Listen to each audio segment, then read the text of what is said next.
Money talkers, welcome to my channel money talks with Payal. So Tata Steel में अभी by करना है, होल्ड करना है या सेल करना है, क्या करना चाहिए, टेक्निकली क्या लग रहा है, फंडामेंटली क्या लग रहा है, उसको लेके इस वीडियो में हम बात करेंगे। साथ ही इसके डिविडेंड एंड स्टॉक स्प्लिट के डिटेल्स को लेके भी हम यहाँ पे कवर करेंगे। आज के दिन ये ऑलमोस्ट 4% टैंक हुई है, 1044.85 पे इसकी क्लोजिंग आई है। और अगर हम इसके 52 वीक्स हाई को देखते हैं तो वो 1534 रुपीज़ का था। वहाँ से ये गिर के अभी 1000 रुपये के आसपास आ चुकी है। मैं समझ सकती हूँ कितने लोगों के पास ये शेयर्स हैं और उनके मन में जो पैनिक चल रहा होगा कि अभी हमें इसमें क्या करना चाहिए, उसी के लिए ये वीडियो है। सबसे पहले तो इसमें पैनिक करने वाली कोई भी बात नहीं है। मार्केट का जब ट्रेंड नेगेटिव होता है तो सारे ही शेयर्स का टर्न आता है धीरे धीरे करके। कोई भी शेयर ऐसा नहीं आपको दिखेगा जो कि इस बेरिश मार्केट में हमेशा ही अप ट्रेंड में रहा है। सबका टर्न आएगा। ओके, तो अगर अभी कोई शेयर सर्किट में, अपर सर्किट में लग रहा है, इसका मतलब ये नहीं है कि वो नीचे नहीं गिरने वाला है। तो अभी ये जो मार्केट का ट्रेंड चल रहा है उसमें धीरे धीरे करके सारे शेयर ही लपेटे में आ रहे हैं। तो ऐसे कोई घबराने वाली बात नहीं है। जब वोलाटिलिटी होती है मार्केट में, मार्केट नेगेटिव ट्रेंड में होता है तो शेयर्स की पिटाई होती है। ओवरऑल अगर हम यहाँ पे इसके डिविडेंड की बात करें, सबसे पहले अगर आप डिविडेंड स्टॉक्स में इन्वेस्ट करते हो, जो कि करना भी चाहिए, अगर आप स्पेशली अगर आप थोड़े मिडिल एज या अपर मिडिल एज में हो तो डिविडेंड स्टॉक्स में इन्वेस्ट करना, एक पोर्टफोलियो में थोड़ा बहुत, जो आपका पोर्टफोलियो का थोड़ा बहुत पार्ट जो होता है उसको आप डिविडेंड स्टॉक्स में इन्वेस्ट कर सकते हो, क्योंकि वहाँ पर सेफ्टी भी ज़्यादा होती है और प्लस आपको ईयर ऑन ईयर एक फिक्स डिविडेंड आपको मिलता ही मिलता है।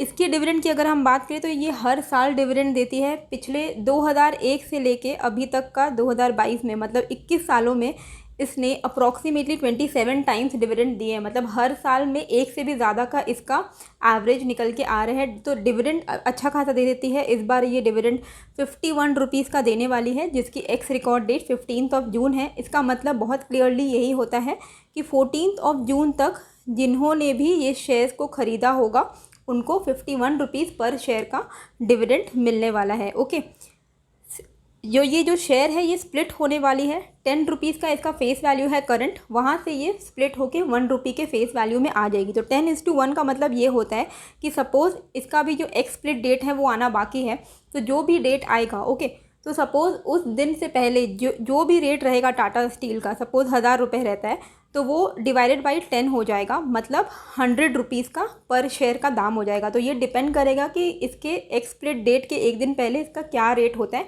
उसी हिसाब से वहाँ पे ये डिवाइडेड बाई 10 हो जाएगी। तो होप आपको ये जो कैलकुलेशन है वो समझ आ गया होगा।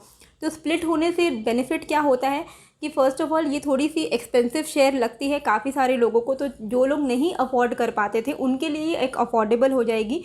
तो उससे क्या होगा, लिक्विडिटी और वॉल्यूम्स में इंक्रीज़ हो जाएगा। तो इससे क्या होता है कि शेयर में फ्लक्चुएशन भी फिर ज़्यादा होने लगते हैं और फिर शेयर के लिए वो पॉजिटिव ही होता है। तो बेसिकली यहाँ पे लिक्विडिटी इंक्रीज़ हो जाएगी। अगर लिक्विडिटी की कभी कभार प्रॉब्लम आती भी होगी तो वो प्रॉब्लम नहीं आएगी। हालांकि टाटा स्टील में कभी ऐसी कोई प्रॉब्लम आई नहीं है, पर स्मॉल इन्वेस्टर्स इसको आराम से खरीद सकेंगे अगर ये 100-150 के रेंज में आ जाएगा। तो ओवरऑल फंडामेंटल्स की अगर हम बात करें तो रिसेंटली जो इनका 2022 का जो डेटा आया है इस साल का, उसमें इनका जो प्रोडक्शन है वो 19 मिलियन टन्स क्रॉस किया है for the first time in life.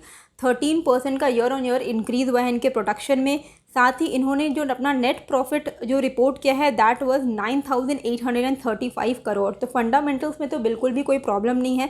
साथ ही जिनको कंप्लेन रहती थी कि कंपनी में काफ़ी ज़्यादा डेट है, तो डेट को लेके भी खुशखबरी यही है कि इनके पास इन्होंने जनरेट किया है free cash flow worth ₹27,185 crore and इन्होंने अपना जो नेट डेट है वो भी 32% से रिड्यूस किया है। तो ये एक बहुत अच्छी इनकी प्लानिंग है, जिस वजह से इन्होंने 32% का डेट रिड्यूस भी किया है और आगे और भी ज़्यादा ये अपने डेट को ईयर ऑन ईयर रिड्यूस करते जाएंगे। तो फंडामेंटल्स में इनके बिल्कुल भी कोई प्रॉब्लम नहीं है। और सबसे बेस्ट पार्ट जो है वो ये है इसकी अभी आप वैल्यूएशन, बिकॉज ये इतना शेयर करेक्ट हो गया है कि इसकी वैल्यूएशन बहुत ही ज़्यादा अट्रैक्टिव हो चुकी है। मतलब 3.31 का इसका प्राइस टू अर्निंग रेशियो आ चुका है, जबकि मेटल सेक्टर का जो average price to earning ratio है पूरे सेक्टर का वो 11 से 12 के बीच में है। तो उस हिसाब से ये आपको टाटा स्टील जैसी इतनी बड़ी लार्जेस्ट कंपनी, जिसका 1 लाख करोड़ का मार्केट कैप है, 1.5 लाख करोड़ का, वो कंपनी इस वैल्यूएशन पे अगर आपको मिल रही है तो बिल्कुल अट्रैक्टिव हो चुका है। इसमें कोई मतलब ऐसी कोई बात नहीं है।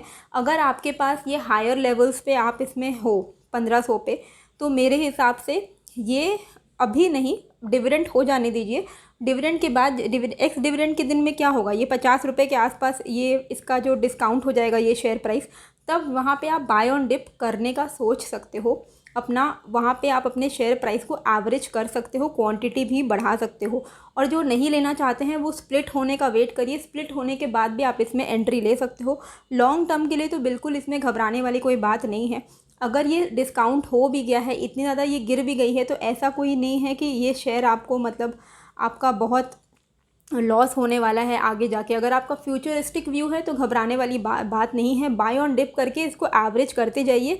बट टेक्निकली अगर मैं अभी आपको बात करूं तो यहाँ पे 26 मई को ये ग्रीन कैंडल बनी थी जब ये ब्रेकआउट आया था। आप देख सकते हो कि ये एक ट्रेंड में, डाउन ट्रेंड में था, यहाँ से फिर एक ब्रेकआउट आया था, उसके बाद शेयर में एक अपवर्ड ट्रेंड चल रहा था। ओके, अभी तक अपवर्ड ट्रेंड चल रहा था। आज के दिन ये जो एक ट्रेंड था यहाँ से ब्रेक डाउन हो गया है टाटा स्टील में।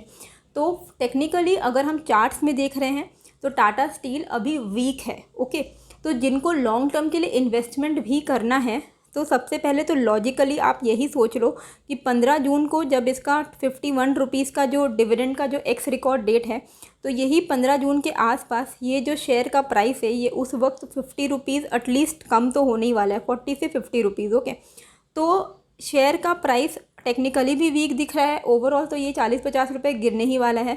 तो मुझे लगता है ये आपको फिर से 1000 रुपये के लेवल्स पे आता हुआ दिख जाएगा। तो 1000 से 990 इन लेवल्स पे जब ये शेयर आता है तो जो लॉन्ग टर्म इन्वेस्टर है वो यहाँ पे अपना फर्स्ट इंस्टॉलमेंट एक तरीके से एवरेज करने का जो फर्स्ट पार्ट है वो आप शुरू कर सकते हो। अगर आप यहाँ पे 1500-1400 के लेवल्स पे आपने ख़रीदारी की है तो 1000 से 990 के लेवल्स पे आप एवरेजिंग कर सकते हो। जो फ्रेश एंट्री लेना चाहते हैं उनको वेट करना चाहिए ये देखने के लिए कि क्या ये 990 से भी नीचे तो नहीं चला जा रहा है, क्योंकि 990 जो है ना ये इसका 52 वीक्स का लो के आसपास का है। तो 52 वीक्स लो भी जब अगर ये शेयर तोड़ देता है तो स्टॉक में और ज़्यादा फर्दर वीकनेस आ जाएगी। तो एवरेजिंग करने के लिए तो ठीक है ये लेवल्स, लेकिन फ्रेश एंट्री लेने के लिए अभी वेट करना ही बेटर है। बाकी ट्रेडिंग पर्सपेक्ट से अगर हम देखते हैं तो जो FNO में ट्रेड करते हैं मेरे हिसाब से तो आप थोड़ा सेल साइड में फोकस रख सकते हो, क्योंकि टेक्निकली ये मुझे वीक लग रहा है। तो मुझे 1000 रुपये तक तो ये जाता हुआ दिख ही रहा है। तो जो भी पुट बाय करना चाहते हैं या अपने हिसाब से आप अपना सेल साइड का कॉल ले सकते हो अपने रिस्क एपेटाइट को ध्यान में रखते हुए। और आपको बहुत क्विकली यहाँ से एग्जिट भी करना होगा। एक प्रॉपर स्टॉप लॉस लगाना पड़ेगा ट्रेडिंग पर्सपेक्टिव के लिए, और स्टॉप लॉस आप अपना लगा सकते हो 1060 के आसपास में। ओके, मतलब ये कैंडल का जो ऊपर का लेवल है वहाँ पे आप अपना स्टॉप लॉस लगा सकते हो, सेल साइड में काम कर सकते हो ट्रेडिंग के लिए, वो भी एकदम बहुत ही शॉर्ट टर्म मैं बात कर रही हूँ, मतलब 15 जून से पहले। ओके, डिविडेंड से पहले आपको यहाँ से एग्जिट कर जाना है शॉर्ट साइड में। डिविडेंड हो जाता है एक्स डिविडेंड के बाद 15 जून के बाद मैं फिर से इसके ऊपर वीडियो बनाऊंगी, क्योंकि उसके बाद हमें यहाँ पे देखना पड़ेगा कि क्या ये 990 के लेवल को सस्टेन कर पा के बाउंस हो रहा है या वहाँ से फर्दर फॉल हो रहा है। अगर तो ये वहाँ से फर्दर फॉल होता है तो विच मीन्स कि स्टॉक में और ज़्यादा वीकनेस आएगी, ये और फर्दर फॉल हो सकता है। अगर यहाँ से बाउंस होता है तो हम समझ जाएंगे कि ये डिविडेंड की वजह से ही ये फैक्टर हुआ है। अब यहाँ से ऊपर की रैली शुरू हो सकती है। तो जो भी है वो 15 जून के बाद ही क्लियर होगा। फ़िलहाल के लिए अभी टेक्निकली ये स्टॉक में वीकनेस है, इसीलिए फ़िलहाल के लिए वेट एंड वॉच करना ही सही रहेगा। बाय ऑन डिप लेवल्स भी मैंने आपको बता दिए हैं, फ्रेश एंट्री कब लेना है वो भी मैंने आपको बता दिया है। FNO साइड का अगर आपको ट्रेडिंग करना है तो सेल साइड में फ़िलहाल के लिए आप यहाँ पे ध्यान दे सकते हो। बाकी लॉन्ग टर्म के लिए अगर हम बात करें तो अभी रिसेंटली कुछ अच्छे खासे डेवलपमेंट हुए हैं टाटा स्टील में, जैसे कि वेल्सपन कॉर्प लिमिटेड ने टाटा स्टील के साथ पार्टनरशिप किया है। ये अभी 1 घंटे पहले की खबर है, ताकि टाटा स्टील के थ्रू वो अपने कुछ pipes and transportation of something का मैन्युफैक्चर करने के लिए उनके साथ उन्होंने डील की है। तो ये एक अच्छी पॉजिटिव डेवलपमेंट है। इसी के साथ आज के दिन टाटा स्टील ने अक्वायर किया है TRF में 12.17% का स्टेक। तो TRF में एक अच्छा बाउंस हमें आज देखने को मिला था, 5% के ऊपर ये क्लोज हुई है। तो टाटा स्टील का फंडामेंटल्स और फ्यूचर जो व्यू है वो अच्छा है, लेकिन metal sector as a whole मुझे अभी वीक दिख रहा है। तो मुझे लगता है फ़िलहाल के लिए अभी ये वीकनेस है, लेकिन इसका मतलब ये नहीं है कि लॉन्ग टर्म का अगर आपका व्यू है मतलब 4-5 साल आपको होल्ड करना है, तो बिल्कुल कोई टेंशन वाली बात नहीं है। ओके, बाय ऑन डिप करते रहना है। होप आपको ये वीडियो अच्छी लगी है। अगर इसके बाद भी आपके पास कोई क्वेश्चन है तो मुझे आप कमेंट करके बता सकते हो। सब्सक्राइब कर देना, और टेलीग्राम में आप मुझे फॉलो कर सकते हो। उसका जो लिंक है मैं कमेंट बॉक्स में दे दूँगी। मिलते हैं फिर एक नए वीडियो के साथ। Thank you.